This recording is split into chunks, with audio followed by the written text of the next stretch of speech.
રાંદલ સંકુલના અમે જ સર્જનહારા, રાંદલ સંકુલના અમે જ સર્જનહારા.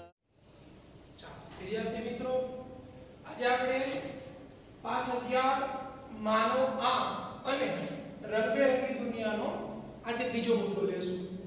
આપણે કાલે માનવ આંખ વિશે ચર્ચા કરી હતી, એના અંગો વિશે ચર્ચા કરી હતી, દરેકના કાર્ય વિશે ચર્ચા કરી હતી. તો છેલ્લે આપણે એ મુદ્દા સુધી પહોંચ્યા હતા કે બહારથી જે પ્રકાશના કિરણો આવે છે, પારદર્શક મારફત, કનિનિકાથી, કીકીથી, નેત્રમણીથી નેત્રપટલ પર એ વક્રીભવન પામીને કેન્દ્રિત થાય છે. ત્યાંથી દ્રષ્ટિચેતા મારફત મગજનું અર્થઘટન કરે છે અને આપણે વસ્તુને સ્પષ્ટ જોઈ શકીએ છીએ અને આજુબાજુની જે દુનિયા છે આપણે રંગબેરંગી જોઈ શકીએ છીએ. થોડું આપણે જ્ઞાનેન્દ્રિય વિશે લીધું હતું, એમાંની જે આંખ છે એને આપણે વિશેષ મહત્વ આપ્યું હતું. હવે આપણે આજે જોઈએ છીએ કે જે માનવ આંખ છે એની સમાવેશન ક્ષમતા કે સામાન્ય માનવ આંખ કેવી હોય. તો જે કાલે આપણે વાત કરી કે નેત્રમણી વિશે આંખનો લેન્સ અથવા સ્ફટિકમય લેન્સ એવો શબ્દ આપણે એના માટે વાપર્યો હતો. તો આપણે ચર્ચા યા થોડી એવી હતી કે જો બહારથી આવતા પ્રકાશના કિરણો વધુ વક્રીભવન પામીને એ નેત્રપટલની આગળ રચાય અથવા ઓછું વક્રીભવન પામીને નેત્રપટલની જો પાછળ રચાય તો પ્રતિબિંબને આપણે સ્પષ્ટપણે જોઈ શકતા નથી. એટલે સામાન્ય જે આંખ છે એની સમાવેશન ક્ષમતા કેવી હોવી જોઈએ? એટલે કહેવાનો અર્થ કે જો આંખનો લેન્સ જરૂરિયાત મુજબ પાતળો થાય એટલે કેન્દ્ર લંબાઈ એની વધે તો તમે જે દૂરની વસ્તુ છે એને સ્પષ્ટપણે જોઈ શકો છો. હા, તમે જ્યારે કોઈ નજીકની વસ્તુ જેમ કે તમે પુસ્તક વાંચો છો ત્યારે તમે નજીક જોવો છો, આ દરમિયાન પણ જો એ લેન્સ જાડો થાય તો તરત શું થાય છે કે નેત્રમણી જે આંખનો લેન્સ છે એની કેન્દ્ર લંબાઈમાં ઘટાડો કરે છે. જેમ કે દાખલા તરીકે આપણે વાત કરી કે બહિર્ગોળ લેન્સ છે, બહારથી આવતા જે પ્રકાશના કિરણો છે એ વક્રીભવન પામીને વધુ તો એ પાતળો થાય છે એટલે દૂર સુધી એની કેન્દ્ર લંબાઈ છે એ ગાળોનો વધે છે અને જો એ જાડો થાય તો એ ગાળો ઘટે. એટલે તમે નજીકની વસ્તુને સ્પષ્ટ શું કરો છો? જોઈ શકો છો. તો આપણે જે મુદ્દો છે સમાવેશન ક્ષમતા એટલે શું?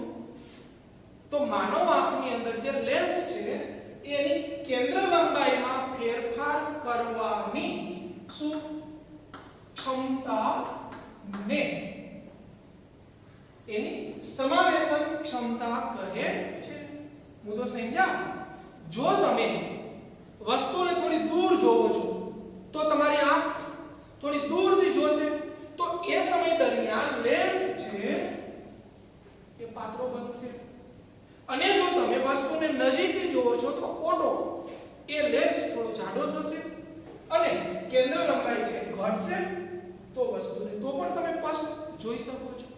આ કેન્દ્ર લંબાઈમાં ફેરફાર થવાની ક્ષમતાને એની શું કહેવાય? સમાવેશન ક્ષમતા. આપણી વ્યાખ્યા થઈ ગયા. પ્રશ્ન પૂછાય કે સમાવેશન ક્ષમતા એટલે શું? તો અળવાથી બોલી જાઓ કે આંખના લેન્સની કેન્દ્ર લંબાઈમાં ફેરફાર થવાની ક્ષમતાને એની સમાવેશન ક્ષમતા કહે છે.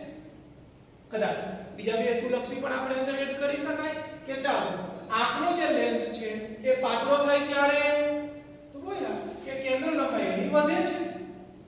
એનો અર્થ કે દૂરની વસ્તુને તમે સ્પષ્ટ જોઈ શકો છો. જો લેન્સ જાડો થાય તો કેન્દ્ર લંબાઈને ઘટાડે છે, ત્યારે તમે નજીકની વસ્તુને સ્પષ્ટ જોઈ શકે છે. તો આને જેને શું કહેવાય? સમાવેશન ક્ષમતા. કે તમે સામાન્ય રીતે કોઈ વસ્તુને સ્પષ્ટપણે શું કરી શકો? જોઈ શકો. તો હવે આપણે વાત કરી કે આ જે સમાવેશન ક્ષમતા છે એમાં આપણે બે મુદ્દાની ચર્ચા કરી કે એક દૂર અને એક નજીક. એનો અર્થ કે આપણે જ્યારે જનરલી આજુબાજુની વસ્તુઓને જોવો છો ત્યારે ઘણી બધી વખત તમે નજીકની વસ્તુ જોતા હોય, ઘણી બધી વખત તમે દૂરની વસ્તુને જોતા હોય.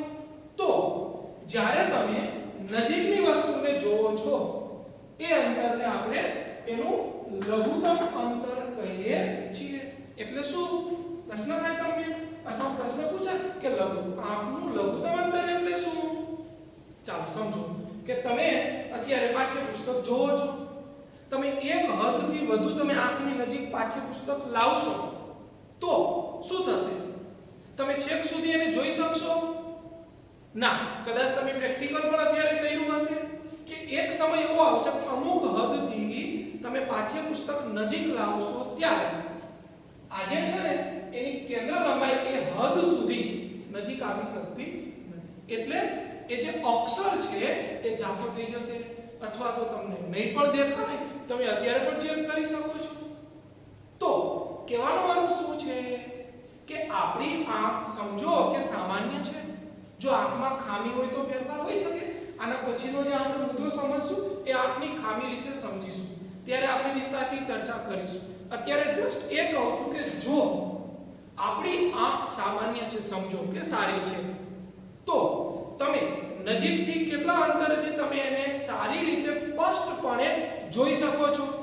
આ અંતરને આંખનું લઘુત્તમ અંતર કહે છે. કે ભાઈ નજીકમાં નજીક તમે કેટલું જોઈ શકો? સમજો હેતુલક્ષી છે કે આપણું લઘુત્તમ અંતર 25 સેન્ટીમીટર છે. અત્યારે કદાચ તમારી પાસે પાઠ્યપુસ્તક હશે તો તમારી આંખ અને એની વચ્ચેનું અંતર જોવો, લગભગ એટલું હશે. કદાચ 1-2 સેન્ટીમીટરમાં ફેરફાર હોઈ શકે, કારણ કે દરેકની આંખની જે ક્ષમતા છે થોડી જુદી જુદી હોય છે. તો હેતુલક્ષી થઈ ગયો કે માનવ આંખ જો સામાન્ય હોય તો એનું લઘુત્તમ અંતર કેટલું? 25 સેન્ટીમીટર. આટલા નજીકથી તમે વસ્તુને સ્પષ્ટ જોઈ શકો છો. જો એનાથી તમે વસ્તુને નજીક લાવવા માંડો તો એ પ્રતિબિંબ છે આપણે કાલે ચર્ચા કરી ને માનવ આંખ કે જે નેત્રપટલ પર પડે તો જ વસ્તુને સ્પષ્ટ તમે જોઈ શકો. તો એમાં પછી ફેરફાર થાય છે. એટલે મેં વાત કરી કે વસ્તુ કેવી દેખાવા માંડે છે? થોડી ઝાંખી, સ્પષ્ટ જોઈ શકાતું નથી. એટલે આપણું લઘુત્તમ અંતર હોવું જોઈએ 25 સેન્ટીમીટર. અને આપણે એને આપણી આંખનું શું કહેશું? નજીક બિંદુ. હું શું કહેવા માંગુ છું? સમજો કે તમારું પાઠ્યપુસ્તક જ્યાં છે એ જ્યાંથી તમે વસ્તુને સ્પષ્ટ જોઈ શકો છો તો એ આપણું થયું નજીક બિંદુ. કે આટલા અંતર સુધી નજીકથી આપણે વસ્તુને સ્પષ્ટ જોઈ શકીએ છીએ. લઘુત્તમ અંતર શબ્દ વાપરો. અથવા તમે જે જગ્યાએ જોવો છો, સમજો કે પ્રકાશનું ઉદ્ગમ છે, ત્યાંથી આપણી આંખમાં જે પ્રકાશના કિરણો આવે છે તો એને પણ આપણે નજીક બિંદુ દ્વારા પણ ઓળખી શકાય. આપણે આ શબ્દ એટલે લીધો કે હવે પછીનો શબ્દ છે દૂર બિંદુ. આમ તો લઘુત્તમ અંતર એ જ શબ્દ હતો, પણ તમને યાદ રાખવામાં થોડું સરળ પડશે કે નજીક બિંદુ, દૂર બિંદુ. જો તમે આને સ્પષ્ટપણે સમજ્યા છો કે નજીકથી જે વસ્તુને તમે સ્પષ્ટ જોઈ શકો છો એ અંતરને આંખનું નજીક બિંદુ કહે છે. બોલો હેતુલક્ષી કેટલા સેન્ટીમીટર હોવું જોઈએ? 25 સેન્ટીમીટર. થોડું વધતું ઓછું હોય તો કદાચ સમજાઈ ગયું હશે તમને. દૂર બિંદુ કદાચ એમ સમજાઈ ગયું છે. દૂર બિંદુ એટલે શું? કે ચાલો નજીક નહીં, તમે ઉપર જોવો છો અથવા ક્યાંક દૂર જોવો છો ત્યારે તમારી આંખ ક્યાં સુધી સ્પષ્ટપણે, જો શબ્દ વાપરું છું સ્પષ્ટપણે, બાકી આપણી આંખ આમ દૂર સુધી તો ઘણું બધું જોઈ શકે, પણ બને એવું કે સમજો કે દૂર એક ઝાડવું છે પણ એ ઝાડવાની ડાળખી છે, એની અંદર કોઈ ફળ છે એ તમે સ્પષ્ટ જોઈ શકતા નથી, તો એના માટે આ શબ્દ આપણે નહીં વાપરીએ. હા, અહીંયા હું શબ્દ વાપરીશ કે કેમ કીધું 25 સેન્ટીમીટર છે એમ હું શબ્દ વાપરીશ કે દૂર બિંદુ અનંત છે. પણ આ અનંતનો અર્થ તમે એવો ન લેતા કે અનંત સુધી. આ તમે આંખની ક્ષમતા મુજબ એની ચર્ચા કરજો. સમજો કે એક અંતર એવું છે કે અંતર સુધી તમે વસ્તુને સ્પષ્ટ જોઈ શકો છો તો એ અંતરને આંખનું તરીકે આપણે ઓળખીએ છીએ. આ વચ્ચેની જે ક્ષમતા છે એને કહેવાય કે સમાવેશન ક્ષમતા. આ નજીક અને આ દૂર, આ ગાળામાં તમે શું હોય કે સ્પષ્ટપણે વસ્તુને જોઈ શકો. હા, આમાં થોડો ઘણો ફેરફાર હોઈ શકે. તો બીજો હેતુલક્ષી થઈ ગયો કે સામાન્ય માણસની આંખનું દૂરબિંદુ કેટલા અંતરે હોય છે? શું જવાબ થયો? અનંત અંતરે.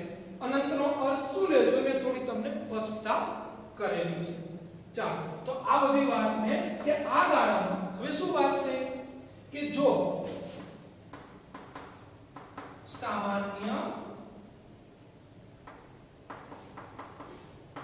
માણસની આંખ, આપણે જે સામાન્ય અંતર શું હોય કે દાખલા તરીકે તમે લઘુ અંતરથી અથવા બીજા શબ્દોમાં બોલું તો નજીક બિંદુથી દૂર બિંદુ સુધી તમે સ્પષ્ટ જોઈ શકો. ચાલો, નજીક બિંદુ કેટલું હતું?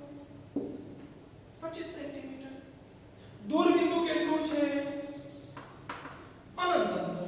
આ વચ્ચેનો જે ગાળો છે એમાં વસ્તુને તમે સ્પષ્ટ જોઈ શકો છો. તો આ થઈ આંખની સમાવેશન ક્ષમતા. ચાર પાંચ પ્રશ્નો નીકળે. સૌથી પહેલા તો આના પર સમજાવો. બીજું વ્યાખ્યા. ત્રીજું નજીક બિંદુ શું? ચોથું દૂર બિંદુ શું? કયું હોવું જોઈએ? હેતુલક્ષી શું? બધું ભેગું કરો તો સમજો પ્રશ્ન બની. હા, હવે ઘણી બધી વખત કે ભાઈ જે મોટી ઉંમરના વ્યક્તિ હોય, આપણે માનવ આંખમાં થોડો મુદ્દો લીધો હતો કે ખાસ કરીને જો કે નાનાને પણ થઈ શકે મોતિયો, પણ મોટી ઉંમરના જે વ્યક્તિઓ છે ને ખાસ કરીને મોતિયાની તકલીફ હોય તો એની આંખનો જે છે આગળ ક્ષાર જામી જતા હોય એટલે એને કોઈ સર્જરી દ્વારા આપણે એને શું કરવું પડે? દૂર કરવું પડે. આજ તમને ખબર છે કે આપણે આખા ગુજરાતમાં અથવા ભારતમાં બોલવું હોય તો વાંધો નથી. આપણી મોરબીની અંદર કાતરિયા સાહેબ હતા, એને સૌથી વધુ એના ઓપરેશનો કરેલા છે. કદાચ તમને ખબર હશે, પરિચિત હશે.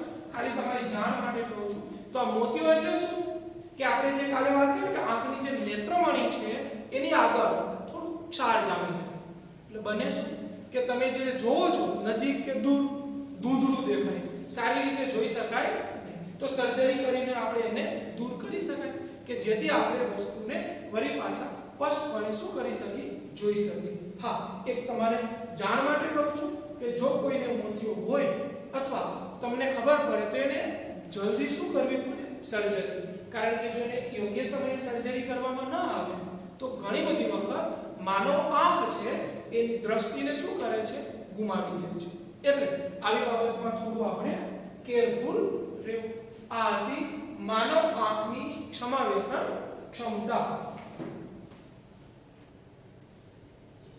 બીજો મુદ્દો છે દ્રષ્ટિની ખામીઓ અને તેનું નિવારણ. સમાવેશન ક્ષમતા જોઈ ચર્ચા આપણે કરી કે 25 સેન્ટીમીટર થી અનંત અંતર સુધીનું તમે સામાન્ય માનવ આંખ જેને જોઈ શકે છે એને આપણે સમાવેશન ક્ષમતા કીધી. ચાલો, એ મુદ્દો કમ્પ્લીટ. હવે બને એવું કે ઘણી બધી વખત સમજો કે અમુક ઉંમર થાય અથવા તો આંખની જે સિલિયરી સ્નાયુ આપણે ચર્ચા કરી હતી માનવ આંખ કે સિલિયરી સ્નાયુની થોડી નબળાઈ આવે એટલે માનવ આંખ છે એની સમાવેશન ક્ષમતા ધીરે ધીરે શું કરે? ગુમાવતો જાય. એટલે કે જ્યારે તમે નજીક જોવો છો ત્યારે, જ્યારે તમે દૂર જોવો છો ત્યારે જે લેન્સ છે એ એની જરૂરિયાત મુજબ પાતળો કે જાડો થવાની ક્ષમતા ગુમાવતો જતો હોય ધીરે ધીરે. તો ત્યારે બને છે શું? આપણે વાત કરી કે જ્યારે પ્રકાશના કિરણો લેન્સમાંથી નેત્રપટલ પર કેન્દ્રિત થવા જોઈએ તો ત્યારે જ વસ્તુને તમે સ્પષ્ટપણે જોઈ શકો છો. પણ જરૂરિયાત મુજબ આ જે લેન્સ છે એ પાતળો કે જાડો થતો નથી. આવા સમયે કે બહારથી જે પ્રકાશના કિરણો આવે છે પારદર્શક પટલમાંથી વક્રીભવન પામીને અંદર દાખલ થાય છે ત્યારે કાં તો કેન્દ્ર લંબાઈ વધવાના કારણે કાં તો કેન્દ્ર લંબાઈ ઘટવાના કારણે એ વક્રીભવન કાં તો આગળ અને કાં તો પાછળ એ કેન્દ્રિત થાય છે. આવા સમયે શું બને છે? હકીકતમાં એ નેત્રપટલ પર કેન્દ્રિત થવું જોઈએ, પણ આવું થતું નથી. એટલે સમજો એની સમાવેશન ક્ષમતા ઘટી ગઈ છે. તો આવા સમયે માનવ આંખ છે એનું જે પ્રતિબિંબ છે એ સારી રીતે ઝીલી શકતું નથી અને એ પ્રતિબિંબને સ્પષ્ટપણે જોઈ શકતું નથી. એટલે આપણે એને શું કહીએ છીએ? દ્રષ્ટિની ખામી. આ જે દ્રષ્ટિની ખામીઓ છે એ મુખ્ય 3 પ્રકારે છે. એક લઘુ દ્રષ્ટિ, બીજું ગુરુ દ્રષ્ટિની ખામી, ત્રીજું પ્રેસ બાયોપિયા. આના પછીનો મુદ્દો આપણે આ વિસ્તારથી ભણશું, પણ અત્યારે કેવી જે ખામી છે માનવ આંખની કેટલા પ્રકારની છે? 3. તો સૌથી પહેલું કે લઘુ દ્રષ્ટિની ખામી એટલે શું? એટલે કે જો તમે દૂરની વસ્તુને સ્પષ્ટ જોઈ શકતા નથી. જેમ કે ખાસ કરીને વિદ્યાર્થી જીવનમાં જે ખામી હોય તો લઘુ દ્રષ્ટિની વધુ પડતી ખામી હોય કે એને સમજો કે છેલ્લી બેન્ચે બેઠા છે તો એને બોર્ડ ઉપર જોવામાં થોડી તકલીફ પડતી હોય તો આ ખામીને લઘુ દ્રષ્ટિની ખામી કહે છે. હવે બીજું કહું તમને કે મોટી ઉંમરના વ્યક્તિ છે એને થોડી જે ખામી હોય એ ગુરુ દ્રષ્ટિની હોય છે. એને શું વધુ તકલીફ હોય કે નજીકની વસ્તુ છે ને સ્પષ્ટ જોઈ શકતા નથી. તો આ પણ માનવ આંખની ખામીઓ છે, લઘુ દ્રષ્ટિ, ગુરુ દ્રષ્ટિ. હવે ઘણા બધા કિસ્સાઓમાં એવું પણ હોય છે કે કોઈ વ્યક્તિને આંખની બંને પ્રકારની ખામી જોવા મળે છે. બંને પ્રકાર એવું બોલવું બરાબર નથી પણ સમજાવવા માટે બરાબર છે. મારો કહેવાનો અર્થ છે કે એ દૂરની વસ્તુને કે નજીકની વસ્તુને એક પણ સ્પષ્ટપણે જોઈ શકતો નથી. કારણ કે જે લેન્સને કેન્દ્ર લંબાઈમાં વધઘટ થવી જોઈએ સિલિયરી સ્નાયુ દ્વારા એ થોડું ઓછું કામ કરતું હોય તો આવા પ્રકારની જે ખામી છે એને આપણે શું કહીએ છીએ? પ્રેસ બાયોપિયા. તો આ વાત કરી આપણે દ્રષ્ટિની ખામીઓ. મુખ્ય 3 લઘુ દ્રષ્ટિ, ગુરુ દ્રષ્ટિ અને પ્રેસ બાયોપિયા. તો પછીનો મુદ્દો છે અને તેનું નિવારણ. ખામી બોલીએ છીએ એનો અર્થ કે એ આંખ સામાન્ય નથી, કાં તો નજીક નથી જોતો, કાં તો દૂર નથી જોઈ શકતો, કાં તો બંને પ્રકારની છે. તો ખામી છે તેનો અર્થ કે એનું નિવારણ હશે. તો આ ખામીનું નિવારણ લાવવા માટે તમારે આ જે માનવ આંખ છે એની આગળ કાં તો તમારે અંતર્ગોળ લેન્સ વાપરવો પડે, કાં તો તમારે બહિર્ગોળ લેન્સને મૂકવો પડે અને કાં તો એકમાં બંને લેન્સ હોઈ શકે એવા પણ આવે. તો આવા પ્રકારના લેન્સથી તમે આ જે આંખની જે ખામીઓ છે એનું નિવારણ કરી શકો છો. ખાલી એમ જ આપણે પ્રશ્ન આગળ વિસ્તારથી ભણવાનો છે પણ જસ્ટ કહું છું કે લઘુ દ્રષ્ટિની ખામી છે, દૂરની વસ્તુને સ્પષ્ટ જોઈ શકતા નથી, ફરી વખત બોલું છું, તો એના નિવારણ માટે આપણે અંતર્ગોળ લેન્સને વાપરીશું. જો ગુરુ દ્રષ્ટિની ખામી છે, નજીકની વસ્તુ સ્પષ્ટ જોઈ શકતા નથી, તો એના નિવારણ માટે આપણે બહિર્ગોળ લેન્સ વાપરીશું. અને જો પ્રેસ બાયોપિયા છે, બીજા પ્રકારની ખામી છે જેમાં બંને ખામીઓનો સમાવેશ થાય છે, તો અહીંયા એક બાયફોકલ લેન્સ આવે છે, દ્વિકેન્દ્રીય લેન્સ. કહેવાનો મારો અર્થ છે કે સમજો કે આ ચશ્માનો કાચ છે, તો અહીંયા બહિર્ગોળ લેન્સ પણ હોય અને અહીંયા અંતર્ગોળ લેન્સ પણ હોય.